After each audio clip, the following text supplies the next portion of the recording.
আচ্ছা, আপনি কি মাঝে মধ্যে একা বসে ভাবেন যে সবার উপকার করার পরেও দিন শেষে আপনি কেন সবার কাছে খারাপ হয়ে যান? কেন আপনার সহজ সরল মনটাকে মানুষের বারবার ব্যবহার করে ছুঁড়ে ফেলে দেয়?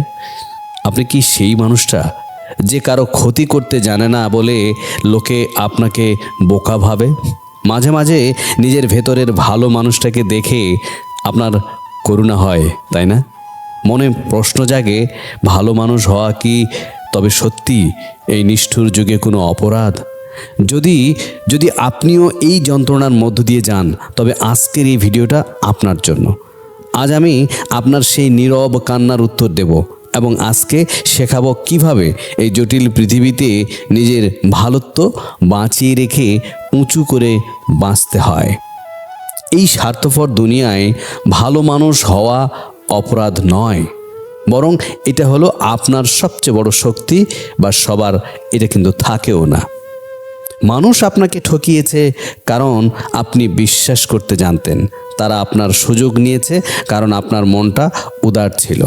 কিন্তু মনে রাখবেন, যারা আপনাকে ঠকিয়েছে তারা আসলে আপনাকে নয়, বরং নিজের বিবেককে হারিয়েছে।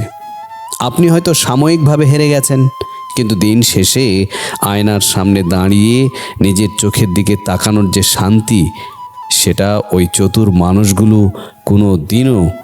কোনো দিনও হবে না বা পাবে না। ভালো মানুষ হওয়ার মানে এই নয় যে আপনি মুখ বুজে সব সহ্য করবেন। ভালো মানুষ মানে আপনি ক্ষমাশীল কিন্তু দুর্বল নন।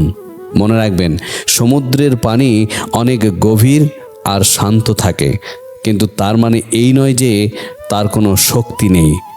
এখন সময় হয়েছে নিজেকে বদলানোর। আপনার ভালোত্ব নয়, বরং আপনার দুর্বলতাকে। মানুষকে সাহায্য করুন, কিন্তু নিজেকে সস্তা করবেন না। সবার জন্য অকাতরে বিলীন হবেন না, কারণ এই পৃথিবী মূল্যহীন জিনিসের কদর করে না। নিজের চারপাশে একটা সীমানা তৈরি করুন, যেখানে আপনার অনুমতি ছাড়া কেউ আপনার আবেগে আঘাত করতে পারবে না। আজ যারা আপনাকে আপনার ভালোত্বের জন্য অবহেলা করছে, কাল তারাই আপনার এই সততা আর এই ব্যক্তিত্বের ছায়া পেতে হাহাকার করবে।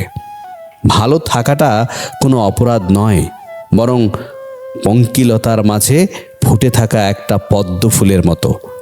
আপনি আপনার ভালোত্ব বজায় রাখুন, তবে সাথে একটু আত্মসম্মান আর বুদ্ধির ঢাল রাখুন, কারণ পৃথিবীটা আপনার মতো সুন্দর মানুষের জন্যই এখনও টিকে আছে।